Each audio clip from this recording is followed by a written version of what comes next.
Hello everyone, finally, a manufacturer has made a Bite and Fly 2S 2-inch, which I've been asking for these for about 2 years. Of course, mine's analog, and the one I've been showing on the channel has been analog. And the company that is making it is FlyWoo with their Nano Baby 20.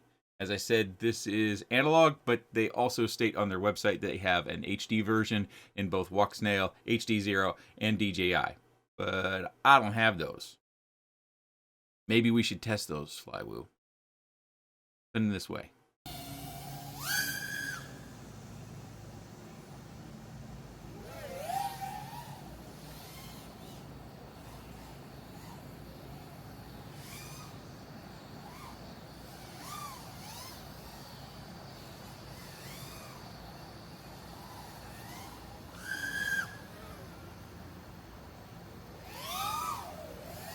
The Nano Baby 20 features 1002, 15,500 kV motors. And of course, the prop is the Gemfan bi-bladed 2015. The camera is the FlyWoo Nano Camera V2, and I can say that this lens, at the very least, is different than we've seen, even though this looks a lot like the Runcam Nano.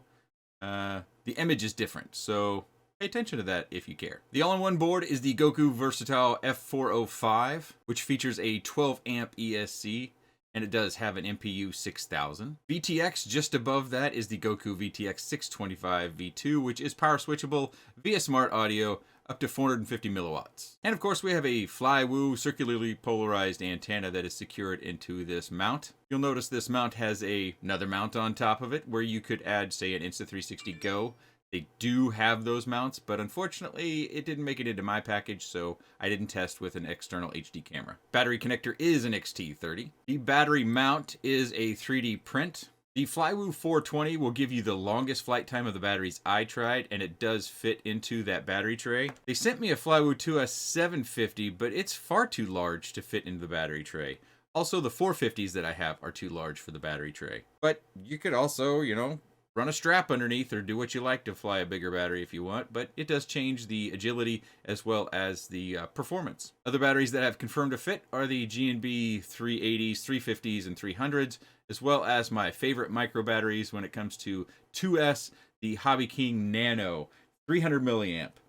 Please note the rating on there. They have new batteries. They have other batteries that don't match this. The C rating on batteries is marketing mumbo jumbo, but it does help us identify a battery we're looking for. I have bought the others of the Nanotechs, and they do not perform the same.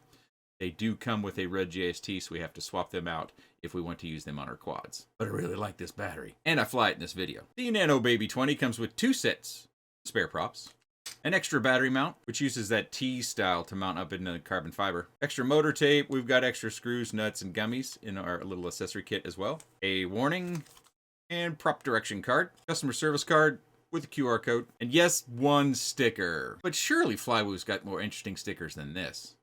If not, we need to help them out with some art designs. The Nano Baby in the analog format weighs 34.5 grams. With the recommended FlyWoo battery, it weighs just a touch over 56 grams. With my preferred Hobby King Nanotech battery, it weighs just under 52.5 grams. With this being the largest battery that I can recommend to fit inside that battery tray, let's measure it. We're getting just under 17 millimeters wide and 13.25 millimeters tall, which is curious, being these are essentially the same size, but one is 420 and one is 380. Somebody's being coy. The carbon fiber looks to be about 1.5 millimeters thick, and motor post to motor post, it looks like it's 87 millimeters. Okay, so the first thing is we're gonna have to put up with this core warning here for just a moment. If you see this, I have never, in my 6+ years of flying microquads, seen a core warning temperature that has actually resulted in any sort of failure. I typically just disable that OSD element. In this particular case, I kept forgetting. So here we are, we have to live with it. I did take this on my trip, but unfortunately I didn't really get a handle on my flying on the trip, so didn't have any of that footage that really to show. My flying was overall pretty sloppy. Kind of didn't, I guess I'm not very good at not knowing where to go, even though sometimes with all the changes in the backyard I feel the same way. It is worth noting that FlyWoo has got a promotion on this. So for the first batch of users, they say batch, but I thought I saw at one point in time on their site, it was like the first 20 would get 8% off if you use the code NANOBABY20. And I'll put that information down in the video description and the pinned comment. Down in the video description and the pinned comment will also be links to any other website that is carrying this. I don't know if FlyWoo is planning like a massive launch or if it's just FlyWoo's website specifically. Speaking of launch, at the moment I don't know what this is going to cost, so that has me a bit concerned.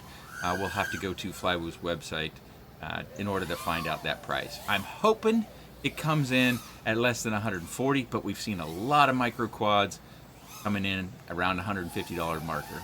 Inflation, component shortage, all the things that contribute to things going up. Yeah, it's unfortunate that is pricing us out in some cases, but I'll link that so you can go check the price, because again, I can't tell you what that price is. So this is an evening time flight, after work flight. So it's pretty calm. This is about 7 o'clock at night. 6:45 was when I started this flying session, and this is about the 5th or 6th flight that evening. So you can kind of estimate the time. Very calm.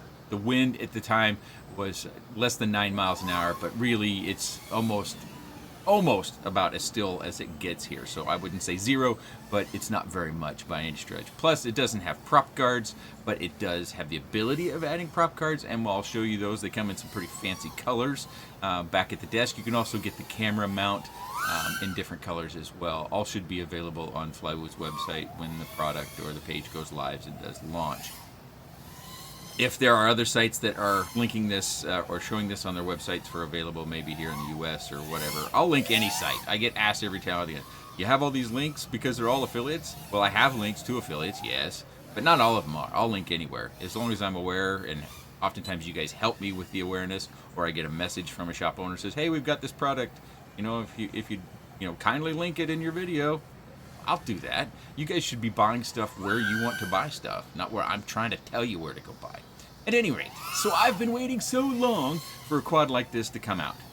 I've been building them and flying them and having a great time with it. I think the tune that they have on this one is pretty good. At the very top of the throttle, when you're punching out, if you stay on the throttle more than the moments that you might be seeing, you'll hear a little bit of a warble or something that's indicating maybe we need to fine-tune the PID tune just a touch. It could be the limit of everything that we've got going on as well, though. It was one thing about the tune that I noticed, but I felt the control was very sharp and crisp. I enjoyed flying it. I think this is a lot of fun, and I think if you're into bind and flies and you're into micros, you should get one. Now, if you fly DJI, or if you fly Walk Snail, or if you fly HD0, we're going to have weight difference, so therefore flight time difference and performance difference is all going to be there. So something to consider. If I didn't say it already, this is on the Hobby King battery that I showed you in the quick specs. I've gone a little long. Flight time of 3 minutes and 50 seconds on that tiny little battery. Probably should have shortened that by 5 seconds. Probably would have come back at 3.5 volts or above if I'd shortened that flight by just about 5 seconds. Maybe just one punch out. And because that frame is so thin, I was a bit concerned about the durability, so I wanted to show you with flight audio my most dramatic crash, and it does come down on cement, so hopefully that helps give you an additional data point, or maybe eases some concern that similarly to what I had was, is this frame going to hold up? And these are pretty new motors. These are FlyWoo's newest motors, so yeah, I kind of clipped that tree a little bit, and I think I rolled off the roof and then hit down onto the cement. I don't know. You can go back and slow play it to see if it maybe hit on its side or on its front and then it just happened to land upright after it got done tumbling, or if it bounced off the cement and landed upright. But then I just start doing a bunch of weirdo stuff to see if we're structurally sound and we can fly still, and obviously it's doing just fine. So I have some other crashes that I will show you back at the desk as well. So I mentioned that it does come with prop guards, and I didn't really test that. It's not really my thing when it comes to micros that aren't whoops to put prop guards like this on. But if you were to be someone who is either more concerned about safety, or you're flying this inside as in a large industrial space, I don't think you'd want to fly this inside your house unless you live in a huge mansion style of places with big, wide, tall hallways and rooms. But they do have these, and we've seen these before in the other FlyWoo micro products. I think they're relatively durable. They're not going to take a real heavy direct to cement crash, but this quad is pretty light, at least the analog version, so it might hold up a little bit better. These are mainly for, you know, if you bonk up against someone or something with hair possibly, or damage inside, like I say, a home, or maybe you're doing a fly through for real estate and you want to use this quad and an Insta360 Go 2 or something, it would hold up to that. But as far as protecting props from damage, you probably just take this back off and it'll be fine. But they also have these canopies in different colors. We've got, is there a canopy in there? I don't see a canopy in there. Oh, because it came with black. Haha. But we've got green and red at least available for other canopies. These are options. These don't come with the quad. So these would be something that we have to purchase. But I did want to give you guys a little bit of a look at the canopy design. I do think for those that are designers and engineers potentially, or 3D printing gurus, there is probably about a gram that could be saved off of this mount type if you want to pursue that. Of course, with different cameras for the different systems, they'll look slightly different. I would expect them to just be different up front. FlyWoo, I really want to try the DJI and Waxnail and HD0 versions. Please. So that is a bit of an accessory here that you can get. Of course, they comes with the screws. Okay, now that we covered that accessory, I'll play some additional crash footage that I had up there, and you can see the quad is in good working order, as I've shown you already. A couple of things about this particular quad. There is no strain relief on the battery side. That's an easy fix for us at home, but FlyWoo could always do that. It's something I talk about just about excuse me, got tongue-tied there. It's something I talk about just about any time it's not present. When we're soldering to all-in-one boards, especially all-in-one boards that are $100, having a battery ejection, say if you're flying a big heavy battery, having a battery ejection and pulling directly on those solder pads, that can result in some extreme damage that is very difficult or impossible to fix. So taking a little zip tie, pushing this over to an arm and zip tying it over there should be a relatively easy fix, and something that I would recommend everyone do. So just kind of push it over there, take your zip tie, get yourself a little wrinkle in there. About like that, yeah, about like that. And then zip tie it to that arm. That will help keep it in place. It is also a kind of a cube design as far as the frame. So if you fly around a lot of vegetation and you have a tendency to find yourself in that vegetation, this sort of frame design, whether it's this one or something else, it's going to have a tendency to get hung up even more than our traditional designs. We kind of have these flying grappling hooks with the props and the arms and everything, especially tri-blades. But, you get branches through here and it can be difficult to get out. So if you're not comfortable flying high and around trees, or you're not confident, it's something to consider that this sort of frame design, all of them that are cube, have in my opinion, a higher propensity to get hung up inside trees or bushes. So just be aware. Also, the props, we've flown before, but these motors we have not, and I was particularly surprised by the high KV, 15,500 KV, and they are the 1002 motors. It does look like FlyWoo have made these themselves, or they have partnered with a motor manufacturer to accomplish this. No screw holes, so if you have any difficulties with the props staying on or anything like that, no screw holes on that. Of course, the props aren't designed for screw holes, so if you're flying different props. And I wouldn't suggest going to the tri-blades on 1002 motors. I haven't tried them on these 1002 motors, but I have tried them on other 1002 motors, and I did not myself care for the 2-inch tri-blades on 1002 motors in general. Also, this is ExpressLRS. We've got our UFL connector and our antenna, so our range should be really good. Something else to notice about this is that it's not SPI based. While it is on the board, it's not SPI, it's UART. So you can flash this independently of having to flash Betaflight. That's a big deal because there are indications and actually some outright statements about future versions of ExpressLRS and SPI-based receivers not being continued as part of that process. But there's also indications that they're looking at making backwards compatibility between version 3 and version 2. So, and anyways, with this board, it's not a problem. And if you're curious about what did you flash to get this to use your passphrase and whatnot, if you go to if you just wait, it'll go to the fast flashing, and then you can connect it via Wi-Fi. That's how ExpressLRS, that's one of the ways you can flash ExpressLRS. And then you pull up the page 10.0.0.1, and you see that it's the DIY 2400 RX ESP 8285 SX 1280. So kind of the typical firmware, and you can see that it came with 2.2. I went ahead and flashed it to 2.3 and then used my passphrase. My Zorro, which I flew this with, and you saw it in the background image, is still on version 2.3 as well. I haven't moved on to version 2.3 if it's even production. Additional notes that I do like about this quad, and I think this board, if you're building right now and can afford a $99 board, is a really good candidate for any board that you're trying to, or excuse me, for any build that you're looking to add a VTX to, whether that's analog, HD of the Walksnail, HD0, or DJI variety, the air units. I'm curious about their DJI version. FlyWoo does have the air unit stacks where they've removed the heat sinks from them. Of course, it's going to change the look because that's a much thicker stack and layer. I wouldn't be surprised if they have a different mount for that, but maybe not. I think the Walksnail and HD0 version will have a less weight, but I'm also curious about that Walksnail version and the size of the board. I do know that there are rumors or images that have been leaked about a 1S board, and maybe that 1S board is actually 2S compatible as well, or we just wire it to 5 volts on the flight controller, or not us, but FlyWoo would. But I'm curious about how those looks. I didn't see any images on their website about the other versions and how they would look. I do appreciate the fact that they use tape that I talk about as being Emex tape, acetate tape, motor wire tape, whatever you want to call it. I link it down in the video description of every video. It's linked, I think, as Amazon. So if you're looking for that tape and you're looking for a tape that I approve of for securing your motor wires to your arms, that's the stuff. I would prefer that the camera angle be adjustable, but the camera angle that they have it set to works for me. But again, if it were adjustable, it would work for a much wider audience. So that's something that you need to be familiar with. And as I kind of move it, see how that lens here, that the IR filter on it, it's just a bit different.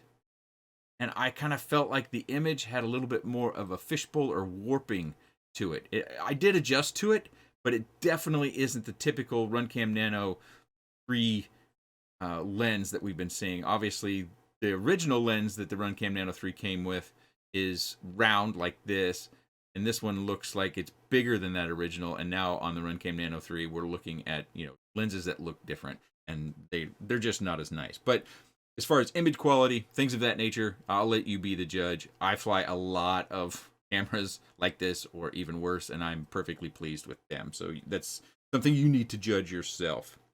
I was not overly impressed with the VTX signal, and you may have noticed the a bit of static or flashing in the DVR files that I played during the course of the video. And at 450 milliwatts, I expected it to be a bit cleaner, but I've also noticed on other FlyWoo all-in-one boards that I wasn't overly impressed with the VTX. I was able to completely circle the house, which is, great because, I got a brick-faced house with the old cement board siding on it, so penetration is difficult through that, so it's got to go around that. Of course, I wasn't very far, just on my own property, just around the house, but I did do that just as kind of a VTX test because I wasn't overly impressed with what I saw when I was just flying it in the backyard or when I was on vacation, so I wanted to circle the house. That gives us other comparison points, especially for those that have been following the channel for a long time. I've done that with other VTXs and other quads. Of course, I don't have the Insta360 Go 2 mounts that FlyWoo has, so I can't test that for you. Maybe a thumb camera would be a good one, something light that wouldn't impact the performance, because I think the performance is very good. I think it's very fun. I think if this is something that interests you, you're probably looking at flying in parks. Maybe you're just wanting to emit less noise so you don't bother your neighbors or those in the surrounding areas. Don't draw attention to yourself. It's very small. It's very light. If you hit something, it's very unlikely to cause much damage, if any at all. And it's just, I like 2-inch and 2S, and I'm really happy that finally a company has made this. No, I didn't have any input as to their design, their component choices, nothing. I think a year ago, I reached out to just about every quad company I could imagine, asking them to make 2-inch 2S because I thought it was really something we hadn't explored, especially since our micro components had gotten so much better. And with a 12-amp board now, yeah. Oh, yeah, that reminds me. I did turtle this. I didn't successfully get out of where I wanted to, but I did turtle it. The props were able to spin. They weren't completely obstructed. I wanted to kind of give that turtle a test to see if the ESC on the boards were going to be robust. Of course, all turtling situations are going to be different, but I gave you a sample of what to look for in turtling successfully and then not being able to fly out because, you know, stuck props. It's a little guy. It doesn't take much when it's on the ground to get a prop stuck. So sometimes we just got to go do the walk of shame. But if you got stuck on top of a roof or something, turtle mode should be safe for the 2 times I tried it. Short story, my opinion about this and this product is these sorts of micros are super fun. They're super small. I enjoy them a lot, but they're not probably for everyone. But I think if you're a micro guy, or if you're someone who just wants to be able to move away from maybe a larger prop that emits a lot of noise and it carries a lot more speed, you can't fly it in small places, good candidate. It does depend upon the price. Of course, I did mention I don't know what the price is right at this moment, but I'll have a link, at least one, on tomorrow or the next day whenever I get this video out, to where you can purchase it. Very likely it's going to be FlyWoo. If FlyWoo has sent some to other sites, FPV shops, I'll link those as well. If you're aware of a shop that is carrying this product, whether it's in the US or not, let me know and I will link it down in the video description. That way, everyone who comes to the video can just go down there, they can find their favorite shop, hopefully, click it, and they can go buy it, or just investigate the price, because that's the one unknown. But yeah, a lot of fun, and I'm hoping we'll see a whole bunch more manufacturers and their take on 2-inch 2S, because I think that needs to be much more explored. If you have any comments, questions, suggestions, or otherwise, please let me know in the comments section below. And if you're looking for more micro fun and reviews, check out the YouTube channel Infinity Loops. Good times over there. I appreciate your time, and thanks for watching.